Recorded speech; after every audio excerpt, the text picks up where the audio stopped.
সর্বস্তরের জনগণ আজকে বসে উঠেছে, আজকে সিদ্ধান্ত নিয়েছে। নতুন বাংলার স্লোগান দেখেছি, সবুজ বাংলার স্লোগান দেখেছি, সোনার বাংলার স্লোগান দেখেছি। আর কোন স্লোগান নয়, জমিন যার আইন চলবে তা।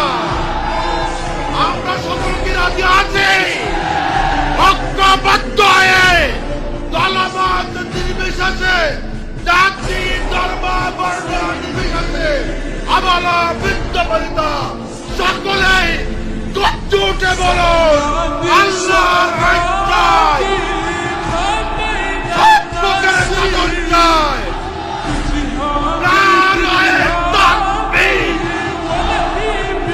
বাংলাদেশ জামাত ইসলামী। আমার তৌফিক ইল্লা বিল্লাহ। আসসালামু আলাইকুম।